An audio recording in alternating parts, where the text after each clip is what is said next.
एक Harry Potter TV series बहुत जल्द ही सच होने वाला है और इसका मतलब ये है कि बुक कैरेक्टर्स को रिस्टोर करने का मौका होगा जिनको फिल्मों से हटा दिया गया था। बॉय हू लिव्ड की कॉम्प्लेक्स स्टोरी को बताने के लिए लिमिटेड टाइम था और इसीलिए फिल्मों से उन कैरेक्टर्स को काटना पड़ा जो मेन प्लॉट को सर्व नहीं करते थे या फिर इनको इंक्लूड करना कॉस्टली होता। लेकिन अब टीवी सीरीज में इनको दिखाने के लिए काफी समय होगा, जिसका ये मतलब होगा कि ये अडेप्टेशन सोर्स मटेरियल के प्रति फेथफुल होगा। हैरी पॉटर का हर एक सीजन जेके रोलिंग की बुक पर बेस्ड होगा, जिसका मतलब हैरी पॉटर के हर एक एडवेंचर और उसके रास्ते में मिलने वाले कैरेक्टर्स को हैरी पॉटर की फिल्मों के कंपैरिजन बहुत ज्यादा स्क्रीन टाइम मिलेगा।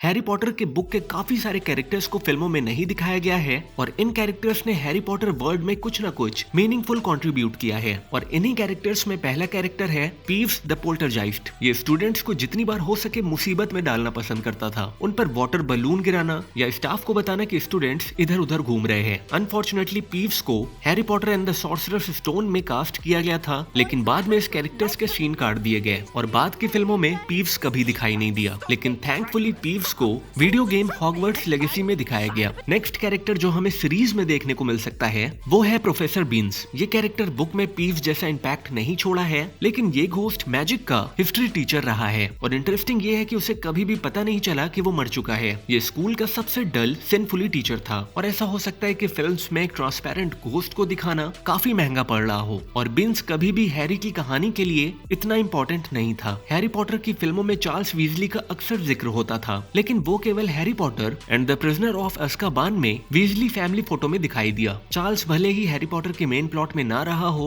लेकिन बुक्स में रॉन के कैरेक्टर के लिए चार्ल्स के अचीवमेंट्स इंपॉर्टेंट थे। जबकि हैरी पॉटर की फिल्मों में बहुत सारे कैरेक्टर्स नहीं दिखाए गए जो इतने इंपॉर्टेंट भी नहीं थे, लेकिन विंकी के कैरेक्टर को ना दिखाना काफी शॉकिंग था। विंकी का मास्टर बार्टी क्राउच सीनियर था और विंकी डॉबी का अपोजिट था। Harry Potter and the goblet of fire में विंकी एक इम्पोर्टेंट कैरेक्टर था। लूडो बैगमैन एक और कैरेक्टर जो इम्पोर्टेंट था Harry Potter and the goblet of fire के प्लॉट के लिए। बुक में ये कैरेक्टर मेनली ऑडियंस को गुमराह करने का काम किया। बैगमैन एक प्रोफेशनल क्विडिच प्लेयर था जो मंत्रालय का अधिकारी बन गया था और जिसे गैम्बलिंग का आदत था। वो ट्रीविजर टूर्नामेंट का एक जज था और हैरी का नाम गॉबलेट ऑफ फायर में किसने डाला, इस मिस्ट्री में एक प्राइम सस्पेक्ट था। हैरी के हॉगवर्ट्स स्कूल में जाने से बहुत पहले गॉन्ट्स मर चुके थे, लेकिन उन्होंने बॉय हू लिव्ड की कहानी में क्रूशियल पार्ट प्ले किया है। मैरोप गॉन्ट डॉटर ऑफ मॉर्बोलो और मॉर्फिन की सिस्टर वोल्डेमॉर्ट की मदर थी। हालांकि वो इतने दिन तक जिंदा नहीं रह पाई कि उसे प्यार दे सके। Harry Potter and the half blood Prince में हैरी ने गॉन्ट्स के बारे में जाना था। मेरोप के साथ काफी बुरा बर्ताव किया गया और एक मगल यानी कि मगलू को उससे शादी करने के लिए लव पोशन दिया गया और ये फिल्म्स में नहीं दिखाया गया था कि वोल्डेमॉर्ट कहां से आया था। ऑगस्टा एक और कैरेक्टर जिसे हैरी पॉटर की फिल्मों में मेंशन किया गया है, लेकिन स्क्रीन पर नहीं दिखाया गया। फैंस इस कैरेक्टर के आउटफिट से फैमिलियर होंगे। जब Harry Potter and the prisoner of Azkaban में नेविल ने ऑगस्टा के कपड़े पहनने के लिए सेवरस स्नेप का रूप लेने के लिए मजबूर किया था। ऑगस्टा लॉन्ग बॉटम नेविल की ग्रैंड मदर थी और नेविल के साथ ऐसा क्या हुआ था कि उसके अंदर कॉन्फिडेंस की कमी थी, मे भी इस सीरीज में दिखाया जाए। इसके अलावा ऐसे बहुत सारे कैरेक्टर्स हैं जो बुक में हैरी के एडवेंचर में एक इंपॉर्टेंट रोल प्ले करते हैं और होपफुली सीरीज में इन कैरेक्टर्स को एक्सप्लोर किया जाए।